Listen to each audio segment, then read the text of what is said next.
Hello students, आप सभी का स्वागत है। आप पढ़ने जा रहे हो क्लास 11th मैथमेटिक्स में एक्सरसाइज फर्स्ट समुच्चय के बारे में पढ़ोगे आप लोग। इसमें भाग एक है समुच्चय एवं विवरण। इसके बारे में आप क्या जानोगे? विवरण में अपन बात करते हैं, समुच्चय एवं विवरण के बारे में अपन जानकारी प्राप्त करेंगे। सेकंड पे है समुच्चयों के प्रकार के बारे में जानकारी प्राप्त करेंगे। थर्ड नंबर पे है उपसमुच्चय और फोर्थ नंबर पे है आपका अंतराल। आप इसके बारे में जानकारी प्राप्त करेंगे और ये इंपॉर्टेंट है आपके लिए वैन आरेख, इसके बारे में अपन जानकारी प्राप्त करेंगे। समुच्चयों पर संक्रियाएं अपन इसके बारे में जानकारी प्राप्त करेंगे और ये समुच्चयों का पूरक अपन इन जो विवरण है, विवरण में 7 टॉपिक दे रखे हैं, ये इन समस्त के बारे में अपन संपूर्ण जानकारी प्राप्त करेंगे इस चैप्टर में। इनके अलावा इस एक्सरसाइज में इनके अलावा और कुछ भी नहीं है। समझ मेरी बात? यही अपन को सीखना है और अपन पढ़ेंगे अपने समुच्चय के बारे में। समुच्चय होता क्या है, ठीक है।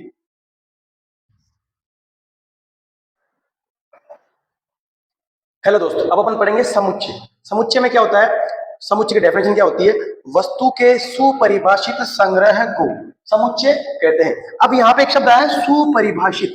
सुपरिभाषित संग्रह, सुपरिभाषित संग्रह क्या होता है कि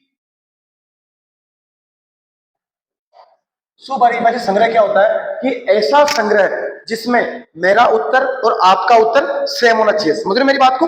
मेरा जो उत्तर है और आपका जो उत्तर है वो क्या होना चाहिए? सेम होना चाहिए। जैसे कि मैंने एक है कि 5 स्वरों का समुच्चय, 5 स्वर, अभी इंग्लिश में है ना, अल्फाबेट में तो ए ई आई ओ यू, ये आप कहोगे तब भी यही स्वर रहेंगे और मैं कहूंगा तब भी यही स्वर रहेंगे। समझ रहे मेरी बात को? मतलब ऐसा समुच्चय जो फिक्स हो, वो आप कहोगे वो भी सेम, मतलब आपका आंसर और मेरा आंसर सेम आना चाहिए। ठीक है, अब समझ में आया सुपरिभाषित क्या होता है? चलो आप उदाहरण के बारे में अपन कुछ समझते हैं। पहला है 10 से कम विषम प्राकृत संख्या है। 10 से कम विषम प्राकृत संख्या। अब देखो आपके लिए 10 से कम विषम प्राकृत संख्या क्या होती है? जैसे कि 1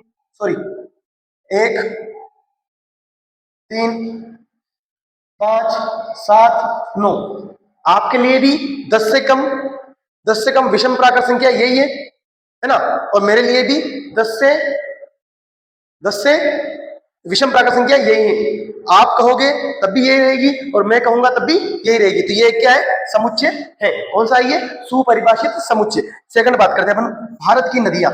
भारत में बहने वाली सारी नदियां, भारत में बहने वाली सारी नदियां आप लगाओ, आप जो सेट बनाओगे उसमें गंगा, यमुना मतलब चंबल, बनास, ये सब लोग माही वाही, तो आपके द्वारा भारत में तो बह रही है ना, तो आपको मैप देख लोगे भारत में कौन कौन सी नदियां बह रही है, सारों का समुच्चय बना लोगे तो वही नदियां आप कहोगे, वही मैं कहूंगा। मैं अलग से कुछ कहूंगा क्या? मैं नहीं कहूंगा। तो कहने का मतलब है कि ये भी एक क्या है? समुच्चय है। कौन सा? ये सुपरिभाषित समुच्चय।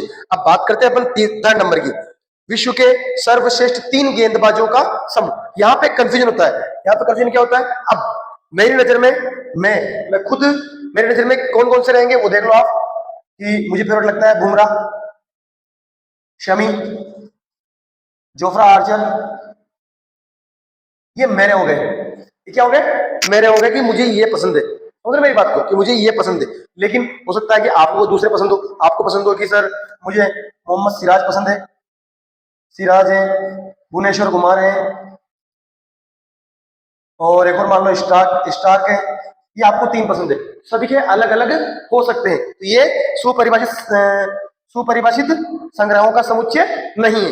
विश्व के सर्वश्रेष्ठ 3 गेंदबाज, क्योंकि दोनों का आंसर सेम नहीं आ रहा ना। आप अलग कह रहे हो, मैं अलग कह रहा हूं, दोनों का आंसर सेम नहीं आ रहा है। अगर अगली बात करते हैं अंग्रेजी वर्णमालाओं के स्वर।